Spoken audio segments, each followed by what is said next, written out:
illustrate it so that we see how it will be.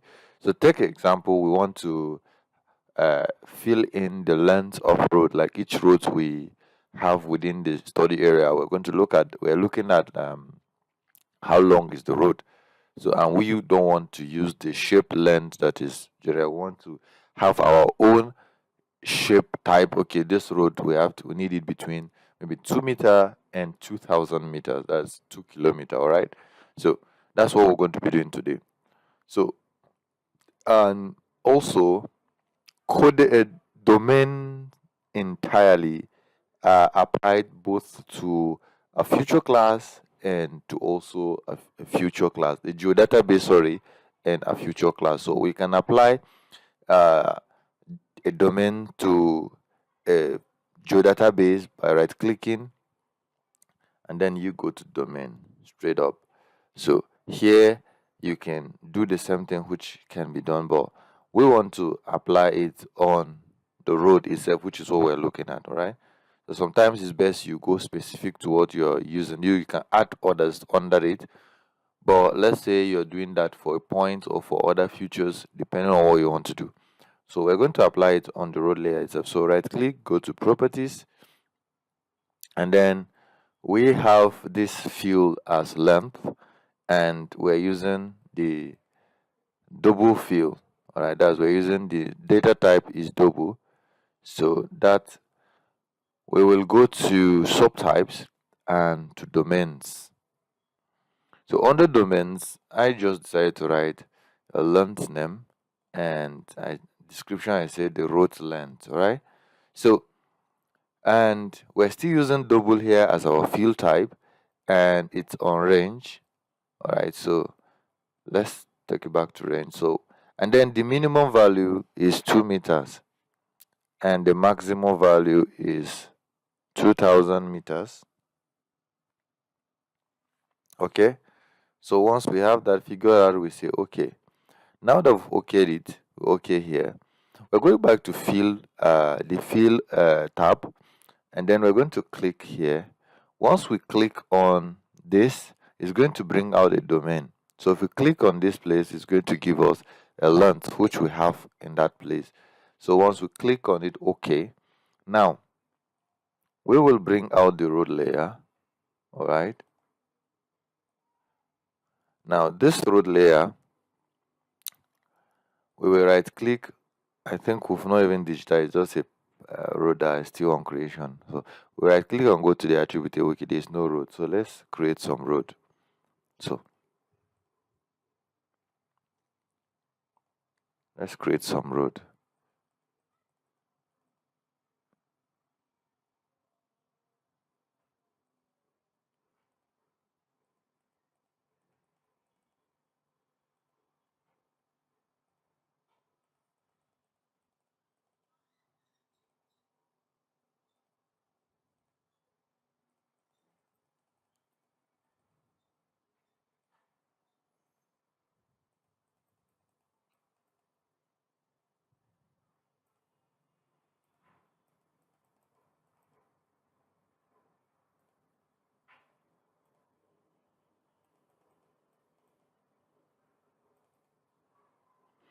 So now we have this attribute here of all of this.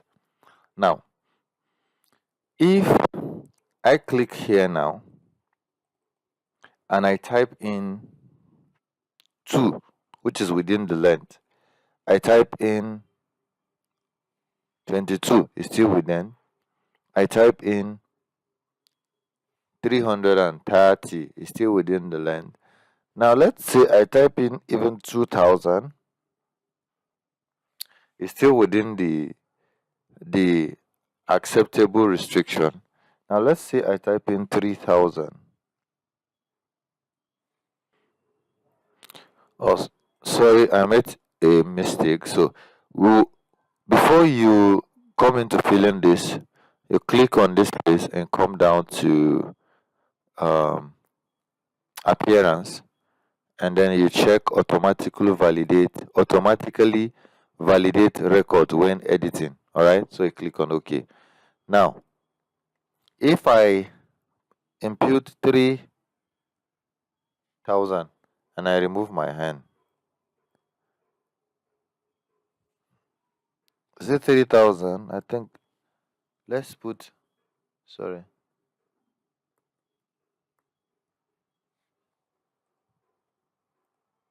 Now look at what he's saying. Warning, the specific value is not within the range domain for this field. Valid values are between 2 and 2,000. So you cannot type beyond the maximum value you've imputed, and you cannot type below the maximum value you've imputed. So range domain just helps you to put them between a range of which you put, okay, the minimum and the maximum. So in between, from your minimum value to your maximum value, but it should not be below your minimum value and should not be below above your maximum value. So this is, I believe, this is how maximum range domain is applied, and then you can think of any form of application to which you apply this in your GIS work. So I believe this little days we've spent on the concept of domains and shape and subtypes have sharpened your eyes.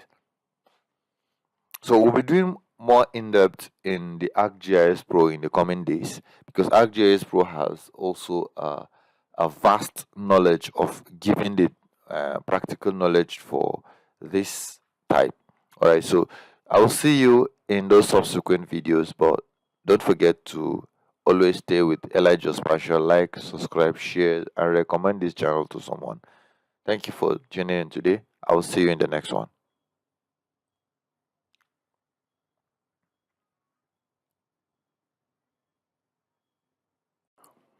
So from the last class, we looked at the lecture on subtypes and domains. We've looked at it as subtypes being a set of features that share some or same attributes. Each of these subtypes is defined to provide other fields with the correct attribute information. Now, this includes the domain and the default values. Now, subtypes are most useful in situations in which the attributes in your data are linked to other attributes. Now, an instance whereby you have a street and then other, more like categorization, or should I say, we create a drop down of options where you can select from. All right. So there are two ways of doing that. So we're going to solve those two in this video. All right. So let's get into ArcGIS, because I think it will be more clearer when we perform that. So the first one is, let's say you have transportation, for example, and you can put all of those other ones under what they call under future data set, where you can categorize them under subtypes, which we will go on to trying that. So let's assume we want to create a road network for ABU. So we'll come down to this future class, no, the geodatabase. Then we'll go to new and future class. So we're going to have just road. Okay. Now road is a line future. So we go next. ABU is in Kaduna and Kaduna is in zone 32. So we go next. Now here we will have, let's use subtypes to generalize this. Then here we're going to choose short integer. Okay. Then we'll click finished. We'll remove this. We go back here, and then this time around we'll right click on this and go to properties, and then we go to subtypes. Then we select this. Now under here we could list all the types of road that are found in ABU, which I know we have main road or major road. So I'm just going to say RD. All right. We have minor road,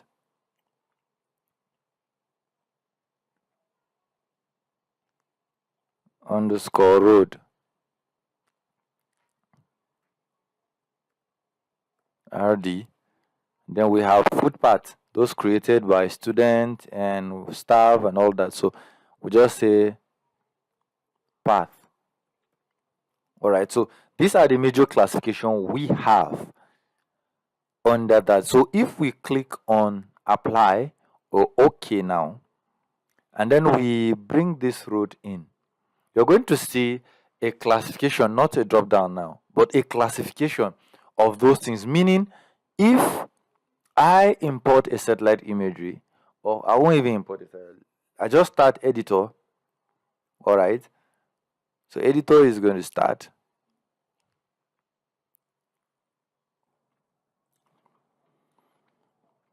Now, when you come to this create future, you're going to have it named as main road, minor road, footpath. So whichever you want to digitize, you click and then you come and digitize.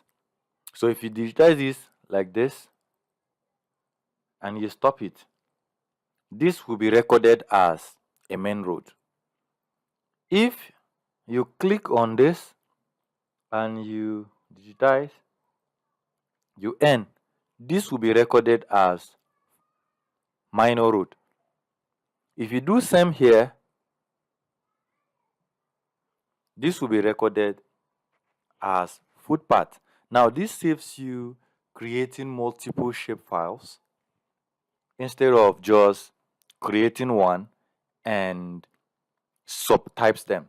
All right, so it's kind of enables you to do that. So this is the first example. Now the second example, let's stop this. All right, the second example is a case whereby you have buildings. So these are basically academic buildings, and we want to create a subtypes. So let's right click on the academic and go to attribute table. On the attribute table, I'm just going to create a new field. I'm going to name it purpose. What purpose? Though I know, this is a case whereby, let's say you have all the buildings together, like academic and all that. So I'm just going to put it as short integer, and I'm going to OK. Let me leave this as double. Let me leave it as double, and then I'm going to click OK. All right. So now I'm coming into this academic.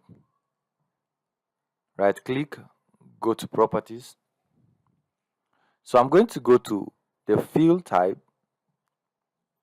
to be sure this is there. So the purpose is there and it's double. You can change this data type anywhere. All right, so you can change it anytime. Oh, sorry, I don't think so. So let's leave it at double. But basically, let's go to subtypes. Oh, my bad. So let's go back. My bad, I made a mistake. So let's correct that mistake. So we're going to delete this.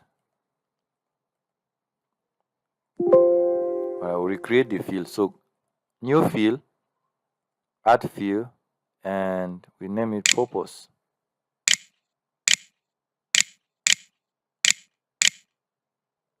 The purpose is, we know that what purpose is this serving, all right? So let's leave this and let's go back here. So right click and go to properties. So under subtypes, now it will appear. So it means if you do not use short integer, you will not see this. All right. So here we're going to name them as we did before. 1,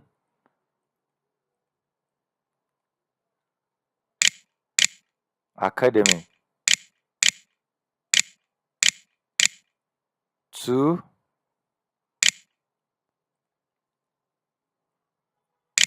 residence.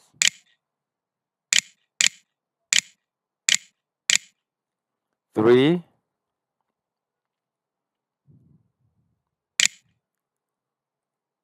commercial.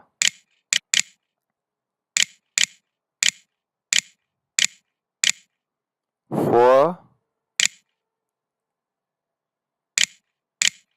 multi-purpose.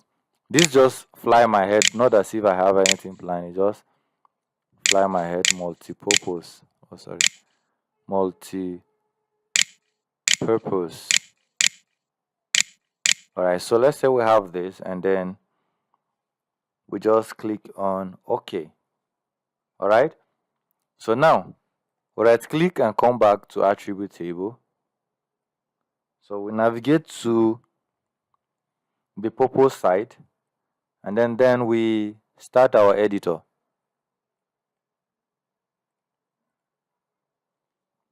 Now, if I click on each of these now, there is a drop down button where I can select if this is for academic, if this is for resident, and if this is for commercial. Are you getting it? Are you getting it? So this is another way you could create a subtype and use it for this. So I believe this practical should give you an insight. If there's any question at all, please drop it at the comment section. And then if you have a better understanding of it, since we're learning together, you also drop it so that others can learn, myself can learn from there. So basically, this is all that I have to show for subtypes. I'll see you in the next video where we'll practicalize that of domains, and domains will have 2 more videos because we're going to do that of range domain and coded domain.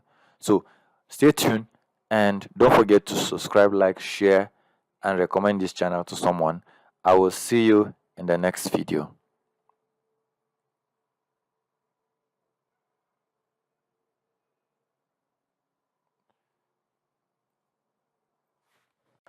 Data sourcing and data collection are very important in any GIS operation. So finding where to get this data or what to aid you not going to start from scratch or not taking much of your time becomes very paramount. Today we're going to be looking at some of the way we can ease some of this button, some of the sites we can download some certain data that will be required in GIS operation. Take for example, you are to digitize a whole state, a whole country, a whole locality or anything.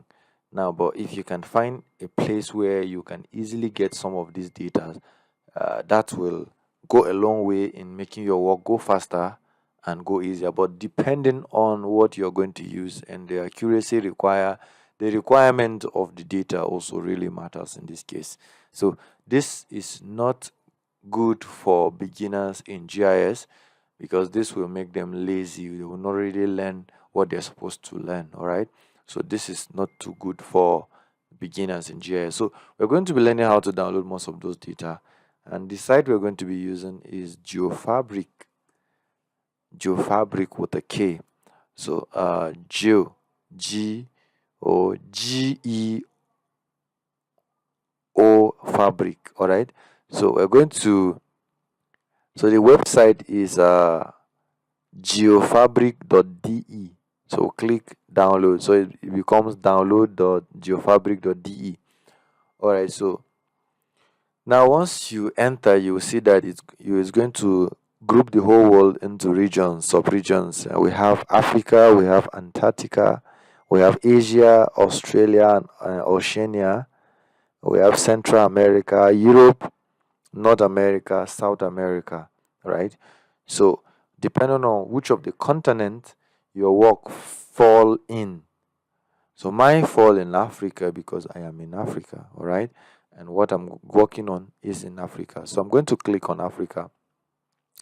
Now, once you click on Africa, all the countries within Africa is going to pop up. So you see the list. All right. So I'm going to go with Nigeria. So once I click on Nigeria, it's going to, that means what I want to download here will cover Nigeria, right? So everything you download, it's going to cover country by country. So it's not going to be a state-wise. So it's going to be country-wise. All right. So now here, when you come down, you see commonly used file formats. We have Nigeria latest OSM. We have all about what we need to download is this Nigeria latest free.shapefile zip. Now these data are updated daily. If we check this very one, we see that it was modified 12 hours ago. So it's a total of 1.7 gigabytes. So this data consists of a whole lot of data, from the road to railway to water bodies to rivers to built-ups and locality, different things, schools, all utilities. You can find them, filling stations, hospitals, everything you can find within this data. But it's more cluster on urban area. That is, there are more data in urban areas. For example, now Abuja, Lagos, these are places you're going to find enough informations, because these data are open source OSM. So the more people fit in, the more updates we get. So I cannot attest for the accuracy of this data, but I know that you can quite use it for a day-to-day analysis depending on the accuracy required. So once you have reached this point, you just click on this. So if you have IDM, it's going to pop up and it's going to start downloading. All right, so basically this is how to download this data. I already have it, so I'm just going to pause or remove it. But I'm going to now demonstrate a little of this data on my ArcGIS. So I'm going to go here and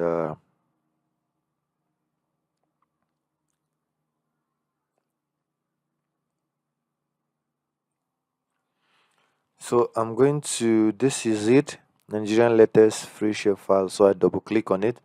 Now these are the data available. We have buildings 1 and 2. Now some of the one cover a part of Nigeria, the 2 cover the other part of Nigeria. All right, so let me add and see, though it's quite heavy, but let's see.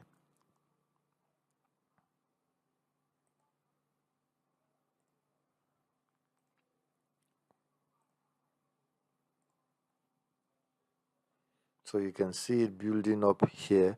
So you see it's popping up, it's heavy, so it's popping up on so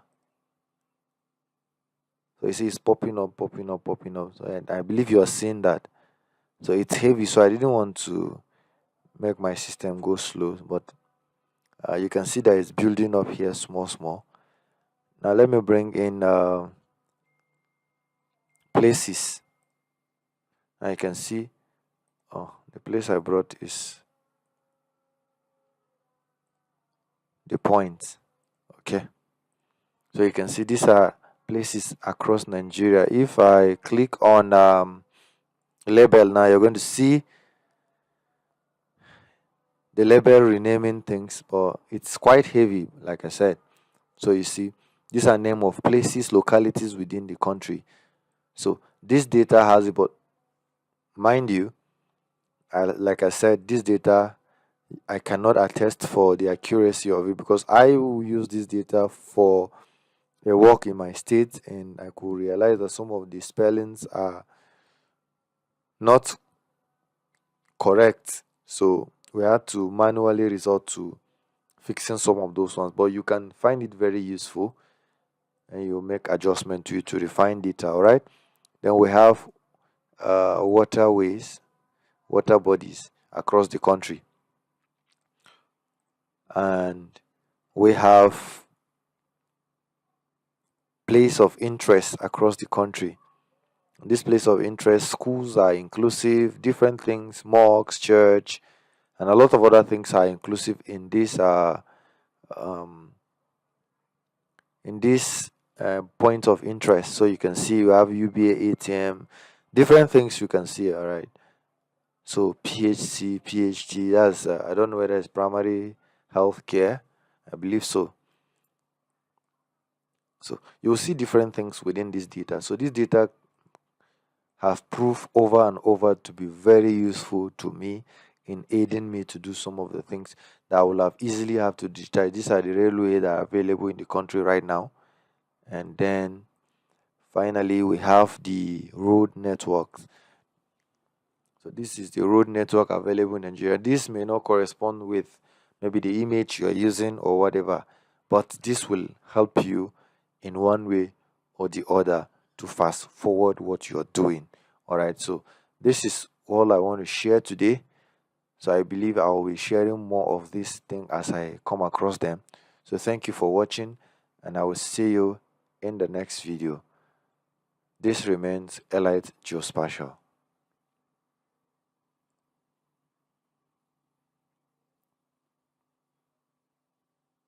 Hello and welcome. In this video, we're going to create shapefile in less than 2 minutes in QGIS. So to do that, you just go to layer and you will see create layer, or you go to shapefile. You just quickly come here and then you click on new, and then it comes up. So you first select the name. What kind of shapefile are you creating? So let's say I want to create school, the name of the shapefile, and then what part of it is a point, is a polygon. If you have an additional like a Z, you check on it and then you change the coordinate system. Then in school, what are the basic database information? We have names. I'll click on add. What again? We have maybe like places. I don't have an L, so I'm going to leave it at place. Then you click on add. So as many of them that you have, you just add those future. Those are names you're going to fill, like the fields you'll be filling in.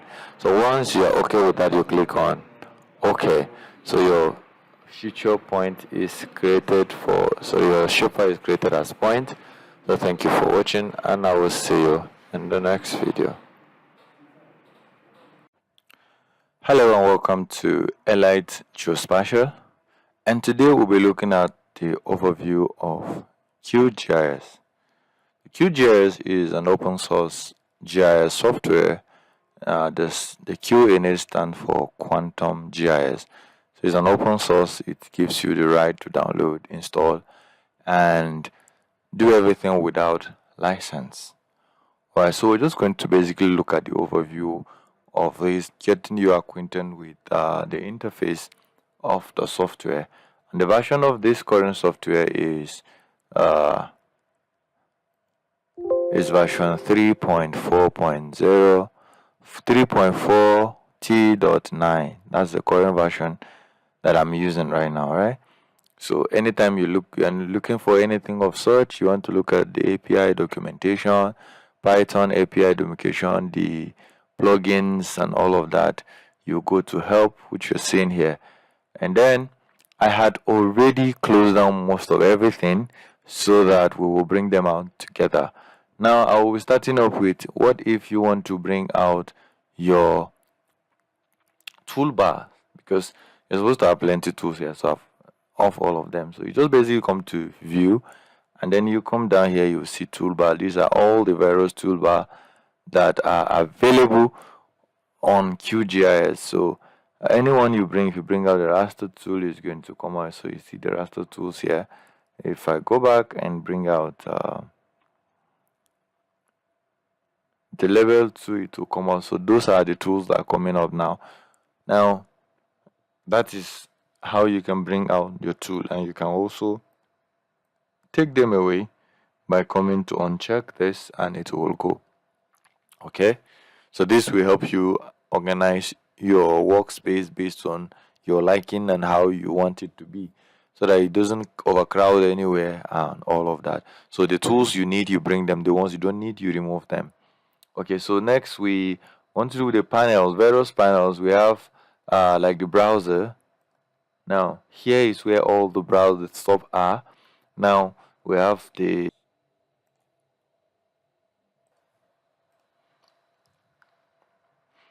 So here we have, under this, we have our base map, which we have either this. If you double click on this, it's going to come out, or you double click on this, it's going to come out. This is more like a terrain, and this is the open street, which are the default. If you can also double click on any of these, and they will all come out, you know. So we have the vector tiles, we have the scene, so they're all available under the uh the browser tabs or the browser panel. Now if we go under the panel again, we have a browser called just normal browser. So we have it, this is browser 1 and this browser 2. They are basic the same thing. So I don't know why it's split into 1 and 2. So let's remove 1. So let's go back to pan again, and let's say we want to bring in our layer. So either it's just the layer or layer order, or all of them are available just here, layers. This will now show what we've brought in so far. So if I right click, I could either, that is on the layer, now if I right click, I could either remove, or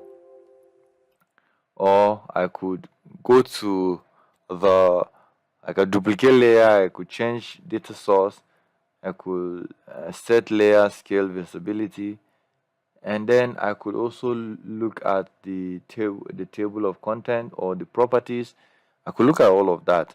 So here you have the symbology, the source, the symbology, your rendering, your, it's either temporal and the elevation. So you look at a lot of things. Then legend. So you could look at also a lot of things under the properties. Okay. So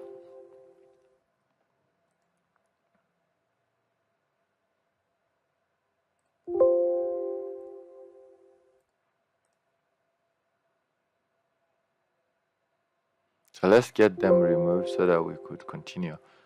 Okay, so we also have under the view, under the toolbox, we have the project and all those other tools. Like I said, anything you're looking for, you just come down here and bring it up. So the tool will appear here. All right. So another thing is, you want to add anything to favorite, you just right click and click on add directory, and then you select the folder and you add it to favorite. It's gonna be there for you. So under project, you want to create a new project, you want to create it from a create a new from template. If you have a template, you want to open the project, if it's a previous project you want to open, you open recent or open from either a geo package or a progress or oracle. You could do that. You could also save, you could save as, save to, and then their properties you can import and export. You can new print layout, new report, all of that you can do them under here. Even the models you can do it, the layout. You want to create a layout for whatever you want to do, you can do that from the project. The edit tab is where you can select. You have select by polygon, select by freehand, select by radius, select by value, select by expression, select all layers, select features from current active layer. So all of that can be done under the edit tab, and then you can also paste feature as a new layer, a vector layer, and then you have text annotation, form annotation, HTML annotation, SVG annotation. So under the view tab, we also have the 3D maps. You go to create a new 3D maps, and then you pan, you zoom in, zoom out, summarize, all of those things. You just need to check them through and see what are available on each. So the layer, now you can create a new layout under which you will be able to create shapefiles, create a geo package and all of that. Then also new GPX, something from all of these GPS coordinates, or from the GPS. That's what is the GPX and all of that. So you can get that directly done here. And you can also georeference from the layer under this georeferencer. That will help you to georeference and all of that. Then the settings is where you looked at the interface customization, and then options to look at, okay, what I want. So you see, these are all the things you have. I don't know if you are going to. This is what will help you to save them on a default. Also, I don't know. So if use as default, I think so. Use from layer. So if you use it as a default, anytime you bring anything here, that becomes the default coordinate system. This very one you just set now, but I think it's best to use the other one. So anything you set here will become like the default and all of that. So the plugins now, under the tool from here we have the plugin tabs, the toolbar. Yeah, we have the pan, not the. Oh, it's on the toolbar. We have the plugin toolbox. So it should come out. Yes. Did it come out? Yes, the plugin toolbox. I've removed it. So now under the plugin you have where you manage and install plugins. If you know QGIS very well, it's basically more of plugin based. You can download as many plugins to do virtually everything you want to do, because it allows community to build in their own plugins and all of that. So you can go to manage, and then it's connecting them to fetch repository and gives you all the plugins that you can see as many plugins. You just select the one that will do what you want to do and then download it. Okay, batch GPS importer, batch this, batch that. So as many plugins are available here. So he used those plugins. These are the ones that are not installed. You can also install from zip.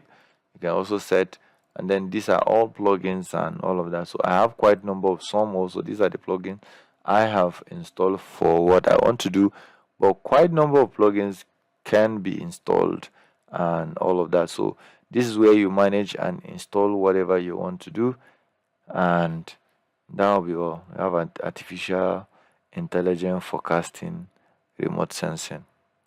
So this is that tab will help you do all of that. So the vector layer, we have the geoprocessing tool, as you know, from ArcGIS, where you do buffer, you clip, convex hull. Maybe we'll get to know about this when we start here. The difference, dissolve, intersection, and symmetrical difference, union. They also have the geometry tools and all of that. We have the multi-part to single part. We have the linear triangulation, polygon to line. All of that can be done here. Then analysis, where we count points in polygon, linear, intersection, mean coordinate, nearest neighbor. All of those analyses that you will get them at the vector and all of. So we have the data management tool, which is create spatial index, vector match vector layers, reproject layers. All of these are been programmed under the vector layer. And then the raster, we have the raster calculator, just as in ArcGIS and in any other of the GIS software. Then we have the analysis, where we do aspect, field node data, basically where you bring in a Landsat imagery, especially Landsat 4 that has Landsat 7, sorry, that has scan line errors, which you'll be able to fill this using the analysis tab, and then go to field node data. You'll be able to do that. And then we have the grid, we have the inverse distance to a power, we have the hill shade, we have near black, proximity, roughness, steep slope, topographic position index, TPI, sorry. Then we have terrain ruggedness index. So once you click on this, basically you'll be able to bring in the raster and you do all of that. So basically this all analysis can be done under the raster tab. Then we have the projection, you assign projection, you extract projection, and then the miscellaneous, you build virtual raster information, build overview, conversion, we have PCT to RGB, and then we have polygonize, raster to vector, rasterize, vector to raster, RGB to PCT, and then translate, convert format, align, raster. All of those are under this place. You get to position all of these things. The database, we have the 3D CTDB tools, which we have the layer loader, we have the bulk deleter, QGIS package administrator, and all of that. Then the web is when you like those plugins I saw you from here, you can see some of them here. We have the meta search, we have the QGIS to 3GIS. This is for when you want to make it a 3D. And then we have the quick map services, which is also a plugin that I installed. And the mesh, we have mesh calculator. Then ArcGIS, we have the useful link and all of that. Under processing, we have the toolbox. If you click on this toolbox, you see basically all the tools that are available. We have the vector analysis. We have the vector creation. All of those tools that are needed in QGIS are all found under the processing tools and in toolbox.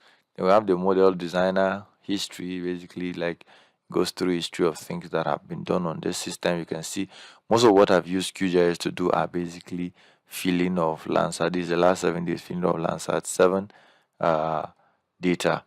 And then the help, which also beginning, is where you check all of these things. You want to know about these people, the developers of this software. They're all found here. What's new?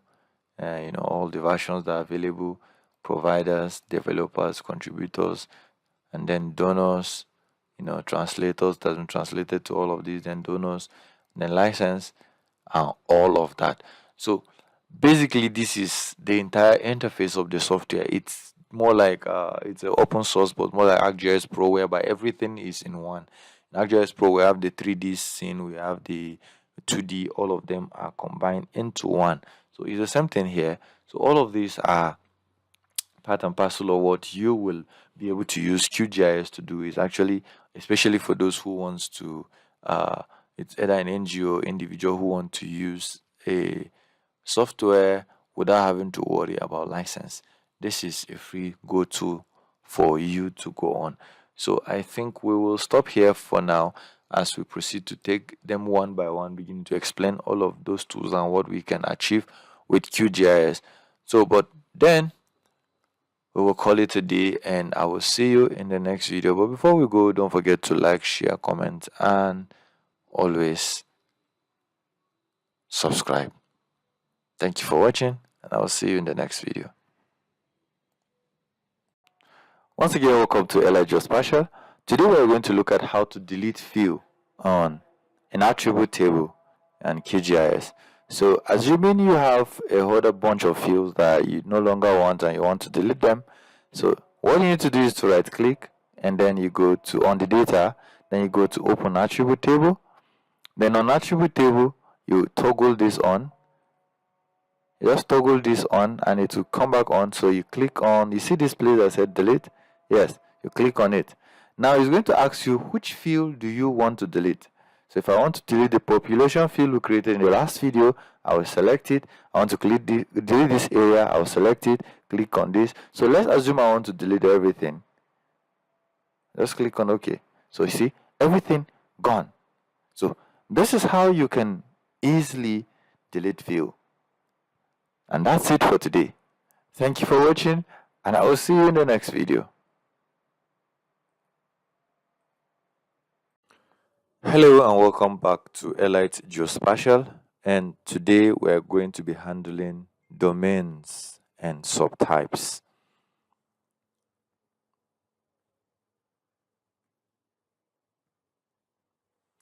So, what do we understand by domains and subtypes? Domains and subtypes are components of future layers and future classes that can be used to constrain or define fields in your datasets. ArcGIS Insights support using dataset and fields that have a domain or subtypes defined. Domains itself now. What is domain? Domains are used to describe the value accepted in a field. Only values or ranges of values that have been deemed valid can be used as input in a field where a domain is applied. Therefore, domains are an important resource for maintaining data integrity, especially when data is being collected in the field by many workers. Now, basically, there are two types of domain that can be assigned to a field. Now, the coded value domain and the range domain. Coded value domains. Coded value domains specify a valid set of values that can be used in the field. A coded value domain consists of codes that will be saved in the dataset and user-friendly description that can correspond to each code. Similar to a reference table, for example, an electrical utility provide a map of outages to maintain consistent information and style on the map. The status field has a domain applied with accepted status value. The following table is an example of the code and description that could be applied to the status field. Now, code A, description, out of service. Code B, dispatched. Code C, planned outage. Now, with this, you could easily, instead of typing anyway, you just select.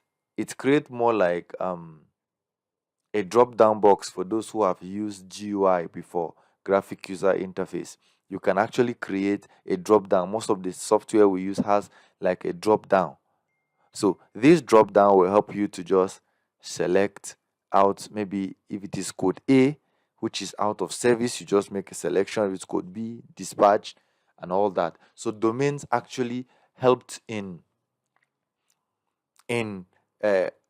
making you feel like it does not accept anything that is not within that range. That's why we have the coded, which is either it is 1, 2, 3, depending on the code you assign to it, or A, B, C, depending on the code you assign to it. All right. I hope this is the theoretical part of it, but I believe with few minutes of practical we'll decipher this. All right. So just follow me and let's ride on. Now, the range domains. Range domains are available for numbers and dates and specify the minimum and maximum values accepted in the field. Data entries outside the range will not be accepted in the field. For example, a public works department must do annual inspection for all the fire hydrants in the city. The normal pressure range for the hydrant is between 50 and 120 PSC. A range domain can be created with a minimum value of 50 and a maximum value of 120. Now, the domain can then be applied to the pressure field, so only values within that range can be entered. Any value outside 50 and 120 can't be entered. It's more like a constraint. If you read from the very paragraph, it's a constraint we apply to data. Okay, it's between this and this, or within this type and that type. So any hydrant that do not have pressure values in that range will fail the inspection. Now that has helped you. Instead of just putting different things, now it has helped. This is the acceptable value between 50 and 120. So any value that is not within this has failed the inspection. Any value within this has passed the inspection. Subtypes. Now we established from introduction that the domain and the subtypes are components that are interchangeably but very important to each other. So what is now this subtypes itself? Subtypes are a set of features that share the same attributes. Each subtype is defined to provide other fields with the correct attribute information, including domain and default values. Subtypes are most useful in situations in which the attributes in your data are linked to other attributes. For example, street subtype could include residential, arterial, and highway. Each of these subtypes could also have an associated default speed limit. Basically, subtypes are like you're trying to more like a categorization. You try to like categorize it such that okay, road now we have major road, minor road, highway, artillery, residential, and all that. Now on the resident in the on the streets subtypes now we have residential, arterial, and highway. So basically, these two uh, things helps us to understand more of our data in ArcGIS. Now, the ArcGIS desktop has a way of performing it, while the ArcGIS Pro has another way of performing it. So we will look at the two of them practically so that I believe you understand more from what we just did, the theoretical aspect. But let's look at the case study we have here. A database table with city on water pipes has a type field that accepts two subtypes. Two subtypes. Now, don't forget when we say subtypes, we categorize things under it. Now, these two subtypes are main and service pipe. Each subtype defines a set of rules for the material field and the diameter. The status field has a separate domain that is not linked to either subtype. So this is a case study, but we may not use this very specific case study for our practical. I will use a more realistic and related terms to geomatics geomatics, so that it will, because when we talk of electrical appliance, these are more terms that we may not really see its applicability in geomatics. So I'm going to use a more realistic, but basically this is an example of how subtypes and domain can be applied. Now, I just wanted to have an insight of where you understand this theory, not that we just learn the software without the shiri behind them. All right. So, this is just a little thing I put together. This is from the S3 site. This is a reference that I picked from them. This article is in their website. You could go through it and have a better understanding. So I'm going to have a practical session demonstrating subtypes and also demonstrate domain. So watch out for the next two videos that will come out for the continuation of this lecture. Thank you for tuning in. Don't forget to like, share, recommend this channel to another person, and keep watching Allied Geospatial. Hello and welcome to Remote Sensing 201, and this is Allied Geospatial. Starting off this month, we're going to be looking at how to mosaic Landsat imagery. We've done just maybe when you have two line scenes, but now we want to do 3, 4, 5 land scenes that you need to mosaic. And most of the times when you try this, it gives you some haphazard set, but we just have to try what we can do. So today we'll be using ArcGIS imaging to perform these tasks. And any of the ArcGIS imaging, as far as from 2011, is good because they have similar interface as this one. But I am using ArcGIS imaging 2022 to perform these tasks. So once you turn on you launch your ArcGIS imaging, the next place to go to is to go to raster. So while on raster, you see a mosaic directly under the raster for this version. So you click on the drop down button and then you will see Mosaic Pro. So you click on it.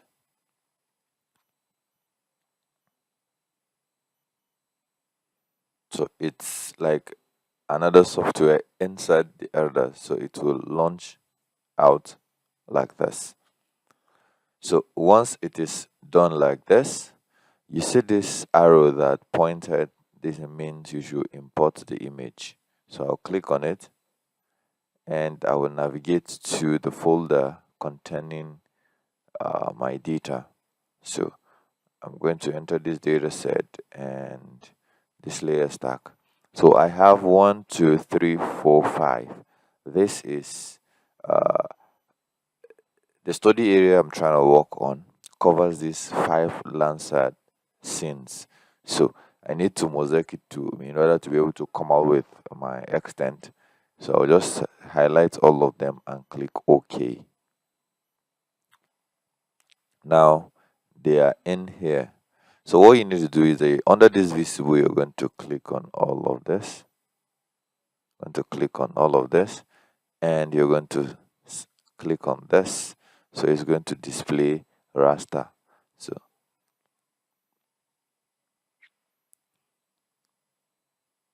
So it will display all of them.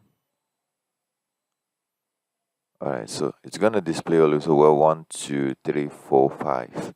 All right, so this has been displayed. These are the Landsat scenes we have. Now what you need to do next is, you see uh this very thing that is looking like it automatically generates sim lines for intersection. Now how do you want the whole thing to intersect? Now if we try out all of them first and see. So if we click on this weighted sim line, we click on OK, you see what it's going to say. So you now make a choice based on which one. What they're talking about is that you see these ages. Now look at it. Now this age. Okay, let me remove that line that is on it. Give me a minute. And that's all right. That's so. You see what I'm saying? Like this kind of line, it's going like haphazard or something. That's what this thing will be doing. So the overlap. Let's try this most nada whatever that is.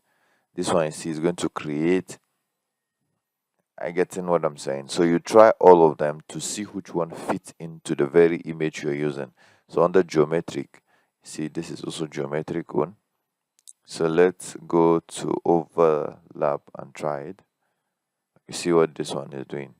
This one is just making sense at all. So let's try the optimal sim line and see.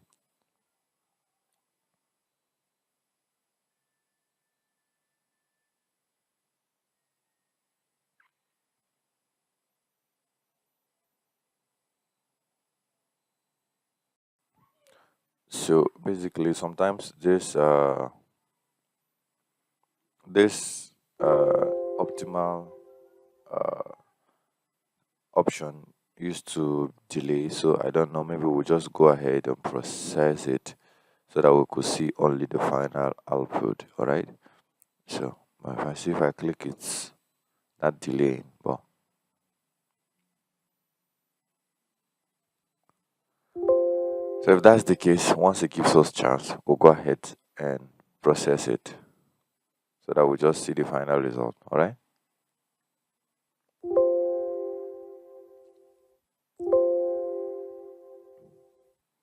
Okay, I think it has given us the result. All right, but basically look at, let me remove this so that you see what. Okay, now do you see?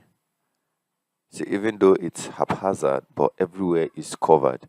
Now, I think for me, this is the best choice for this, since uh, the area I'm using has a coverage to somewhere around here.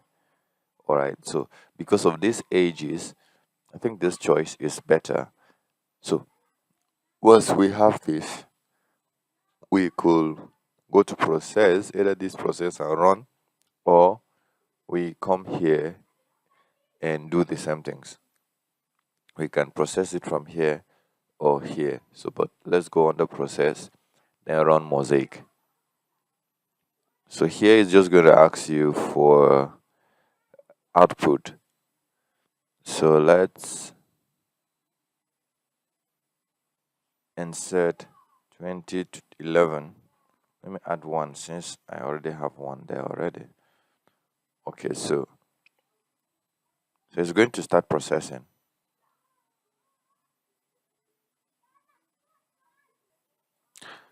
I'll be back when the process finishes.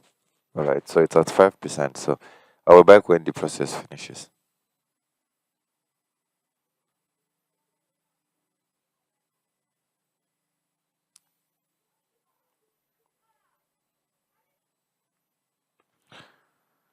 So I'm back. I guess it's done. So we see that it's showing 100%. So let's close this and let's leave this one on and then go check out how our mosaic is. All right. So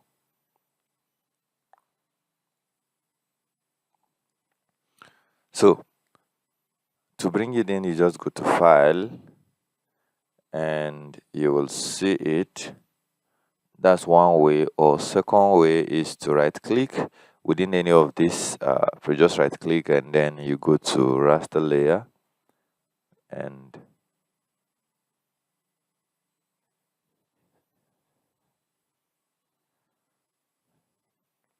then you import it. So where did we keep it? Test, data set, and this. Oh my god, my battery. So I may not be able to preview this for you, but so I guess this is it. And thank you for watching this video. Let me hurry up to stop it before my battery finish. Thank you for watching this video. I'll see you in the next one. Welcome back to Elite Geospatial. So in the last video, we look at how to download from the website GeoFabric, right? So we all know that GeoFabric is an open source, that's OSM. All right. So we also know that QGI is a product of this OSM. So we can actually do that download from our QGIS software. So I just wanted to show you that. All right. So before you will be able to do that, first and foremost, you'll go to your plugins and under manage and install plugins. Why is a version data? Or let's wait for it a little bit.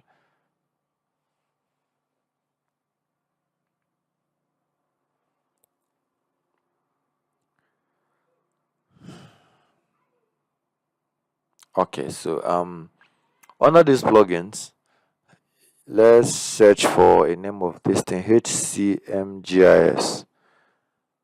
So you search for it and under installed. Okay, I've installed it, that's why. So you see, if it was not installed, if you come under install, you see it. But since I've installed it, it's here. Now, once you have it, if you don't have it, you see here install. But here it's telling me to reinstall the plugins. But if you don't have it, you install it first. Once you've done that, you see that it will appear here. Though I'm in version 3.38, so I don't know of yours. Maybe if it's not showing, maybe you tell us so that we know where yours is appearing. So you click on it and then you go to download open data. Now when you come to download open data, you're going to see OSM data by country from GeoFabric. So you click on it. Now you see that from the site, once we click on this, it takes us to this. Here an interface has been provided where we select regions. So if you click, you still see those Africa, Antarctica, Asia that we saw on their site. Now I'll choose Africa. Now select country. So you will find which of the country is your own. So mine is Nigeria, so I'm going to locate Nigeria. Now there is also a provision for state and province, but that is not it's not selectable. So which means it's still the country data we're going to download at the end of the day. So once you've seen that, the next thing is to select where you want this data saved.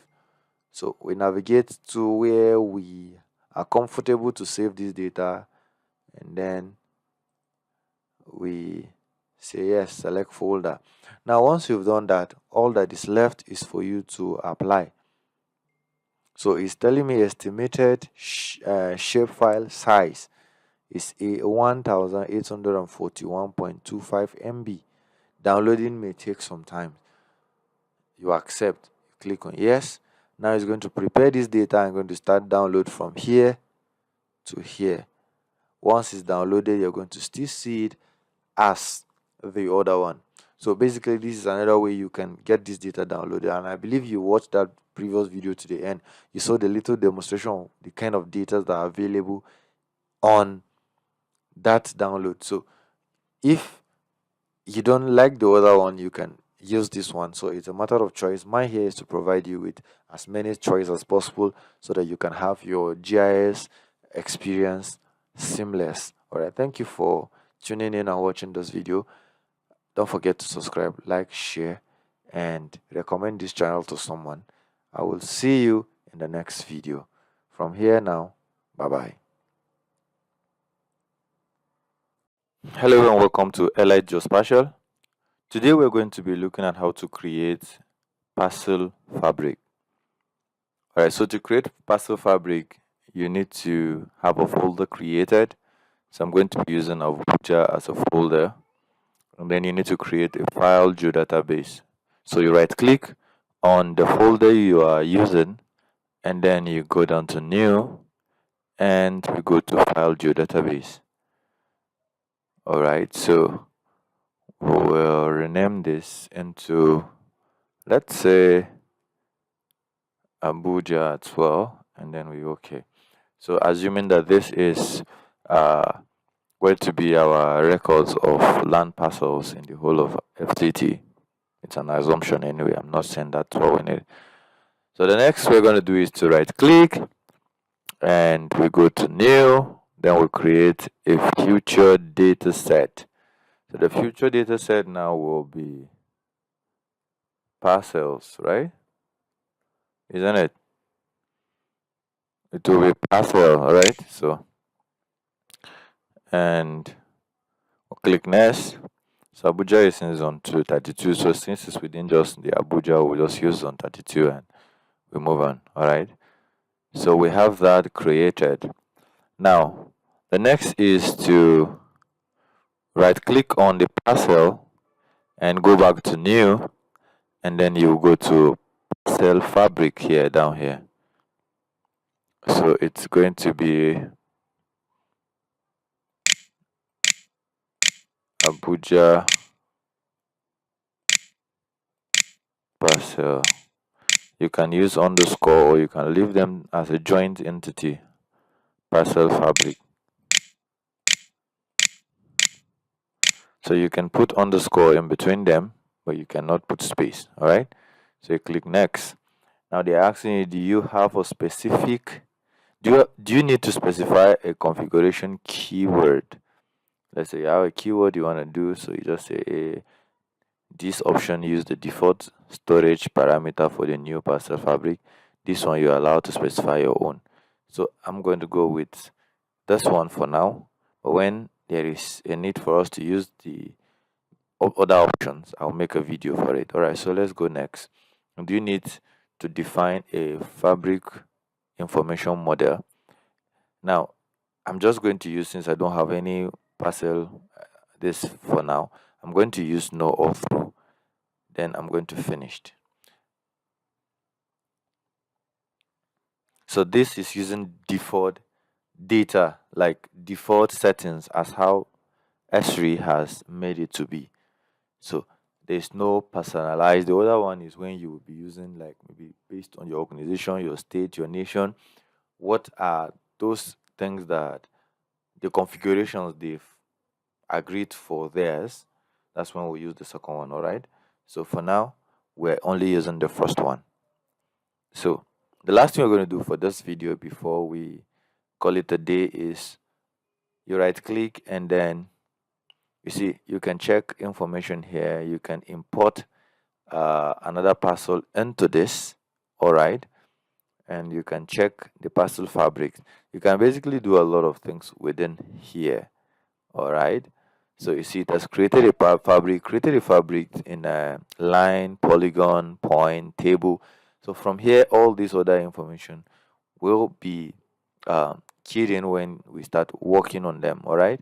So basically, this is how you create parcel fabrics on ArcGIS desktop. So before we go further to know more on what this parcel file address, we will also recreate this on ArcGIS Pro.